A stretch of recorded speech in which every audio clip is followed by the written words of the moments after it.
honestly, like, a lot of people mock him to number 6 at the Jets, but I honestly don't think the Jets even take him, which might be surprising. Yeah, I think he falls into the team somewhere if no one trades up. Yeah, just the Jets alone, with them putting word out that they may need a quarterback and everybody thinking they may need a quarterback, is good for everybody that's above the Jets as far as trade value goes.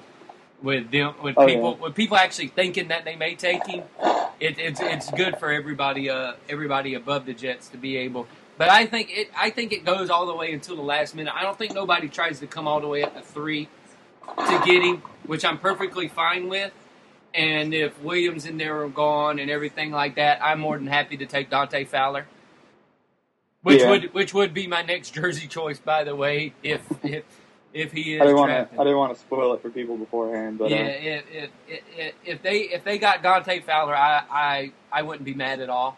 I'd be happy.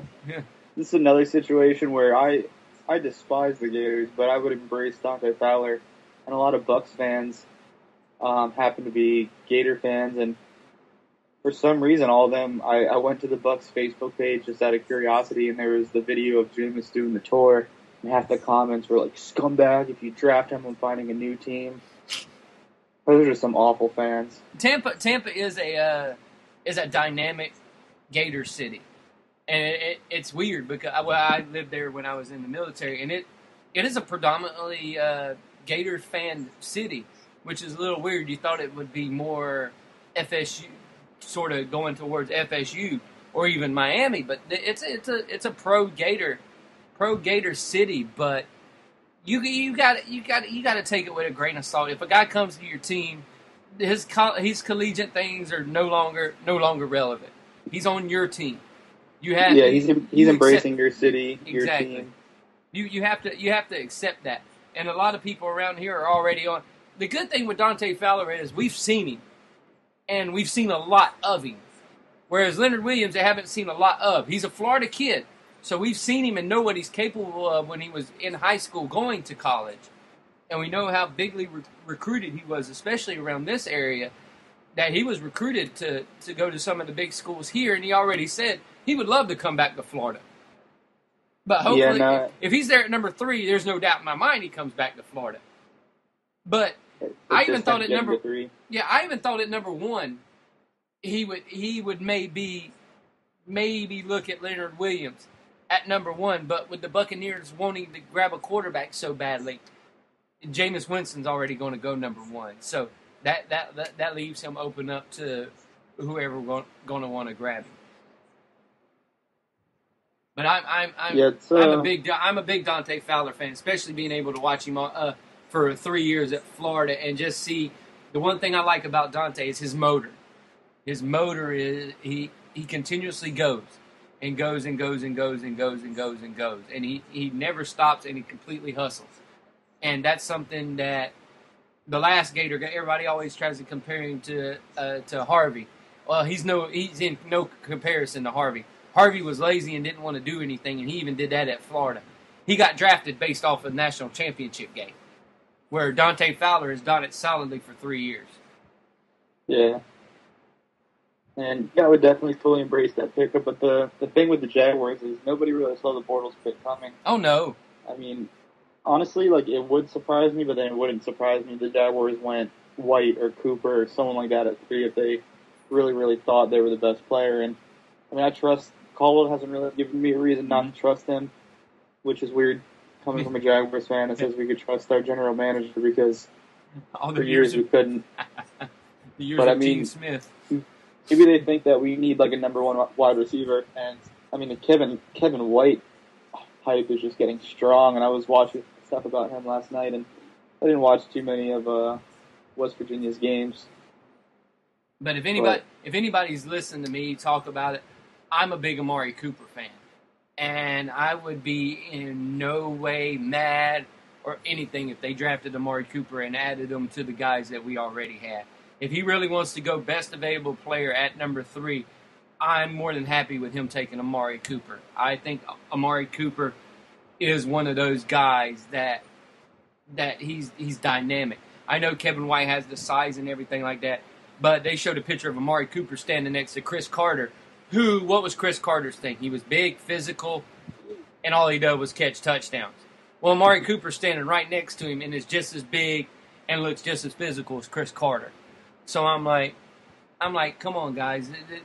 Amari Cooper's a freak athlete, and I'm very high on him. So I would have no problem with them drafting Amari Cooper at number 3.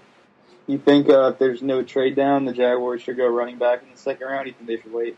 I think on the running back situation, I'm kind of sketchy because we're about to get into talking about the guys that the Jaguars were looking at and didn't pick up. But on the running back situation, I'm a little sketchy because the running game really wasn't that bad last year. And people say, well, we didn't do this, we didn't do that. We were playing behind the majority of the game. We were always playing from behind. When we had a lead and we were running the ball, we ran the ball effectively with Robinson. Mm-hmm. Robinson ran very effectively for what he is. We ran the ball very well when we needed to run the ball. A lot of the times our running game was disappeared because we didn't do it because we were down 30-19 or whatever, and we needed to throw the ball. Hence why I think a lot of Blake, why did I say Blaine? Someone slapped me. Oh my God, yeah. A lot of Blake's mistakes were because we were coming from behind a lot, and we were having to throw the ball all the time. And I think that's where Blake made a lot of mistakes, is because we were doing that. But when we had to run the ball and we were running the ball well, we ran it effectively. We ran it very well. So the running back thing, I kind of want to grab somebody in the second round, but if they don't, I wouldn't much blame them. See where I'm coming from? It's just because... And it's such a strong class. It really all depends what happens in the first round. So a few of them go in the first round, which is a possibility. I don't know if the Cowboys will take one in the first round. I imagine that they'll take a good hard look at it. There's other teams that may or may not take a running back. If a few of them go in the first round, I'll kind of be more open to taking one in the second round. Yeah. But well, you got the three big dogs in the running back position in this year's draft with Gurley, Gordon, and Abdullah. But then there's also like Yeldon. You got T.J. Yeldon, who's going to be a fine. But you got to take a look next year. These running backs that are going to be coming out next year are going to be almost just as good as these guys that are coming out this year. Because you got to think, you got guys like Travis Henry at Alabama. If he has enough, now that he's going to be the feature back, if he has a year like T.J. Yeldon did, he's coming out. And this kid's a beast, and he's from right here. It's one of those things to where you have to take a look. Are you happy with what you got at the running back position now? Or do you want to try to upgrade it now? Or can you live because of what you did in the offseason, shoring up everything? Can you live with just riding with who you got right now? Which I'm more tended to do right now than because we didn't get Murray. If we would have got Murray, it would have been a completely different mindset for me. But because we didn't get Murray, I'm pretty big on riding with the guys we got right now. Yeah, I definitely wouldn't mind that. It just really all depends what their thinking is, and like it's just one of those situations again where if they don't take one, I'm not going to be mad. But if they took one, I wouldn't be mad. But if you're sitting here telling me Todd Gurley's sitting there at the second round, do we draft him? I'm like, hell yeah, we draft him. Yeah, we run up to the podium. Yeah, I'm like, if Todd Gurley's there, we're our second round pick, which I know he's scaring teams off with the ACL and everything like that. But if he's there, you might as well pick. Oh no, he does have an ACL tear. We might want to worry about the Philadelphia Eagles picking him up because they have a tendency to love guys coming off of ACL tears. Oh yeah, that team's a mess. And they need another running back, but that's besides the point. But yeah, if he's there in the second, they're going to sign all the running backs. If he's there in the second round, and Dave Caldwell's in that mindset of drafting the best guy at the best available position, then by all means grab him. I won't be mad at it. But if you don't grab a running back, I'm not going to be mad there either. Yeah. Another guy to look at, Duke Johnson from Miami. Definitely, yeah. I was about to mention him. Another guy, and you'd probably be able to grab him maybe even in the beginning of the third round. So there's going to be a lot of guys there. It's going to be interesting to see. I really can't wait for the draft now that we got that first big giant surge of free agency out of the way. I'm really looking forward to the draft now. Yeah, especially because I'm sure we're not done making free agent signings. Oh, so, yeah, no, I don't think we are either. Yeah, it seemed like they have a plan in mind, and, they were spending money, and actually, I'm sure we're about to get into this, but I do like how they set a price, and everybody's got a price. Mm-hmm. And they didn't overspend. I thought the Julius Thomas contract was completely reasonable. They didn't want to overspend for DeMarco Murray, which is probably dodging a massive bullet. Yeah. Because he got a crazy contract. Yeah. All right, well, we're going to take a really quick break here, and then we're going to come back, and we're going to talk about the guys that the Jaguars were targeting, but they didn't necessarily get. But we'll be right back. This is the Balls in Your Court podcast.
To the Balls in Your Court podcast. No break music because really I don't feel like doing that.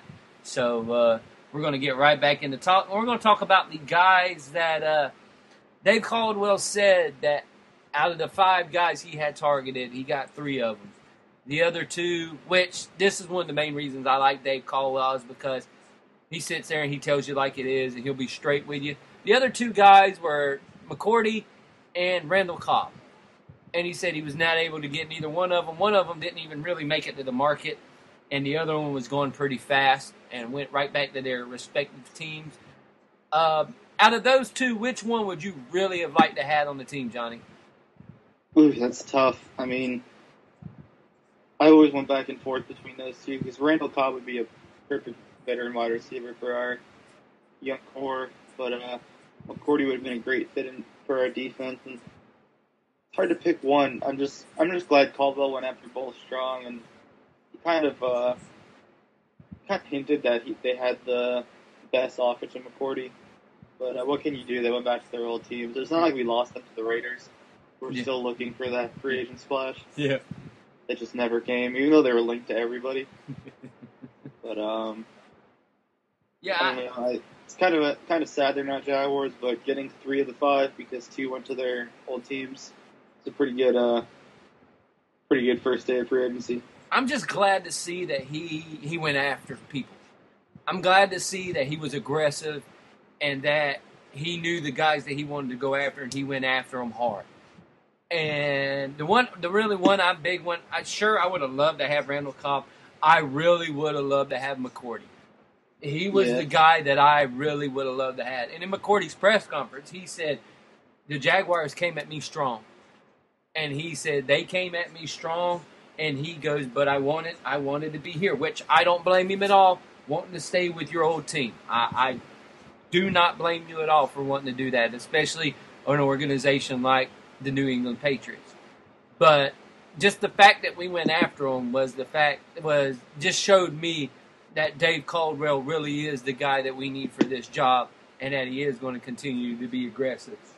Another guy that we looked at, DeMarco Murray, went to the Eagles for, I think it was $8 million a year, which to me was a little high. I think Dallas was coming in at $6 And I think Jacksonville was right there at 6.5, 7 per year.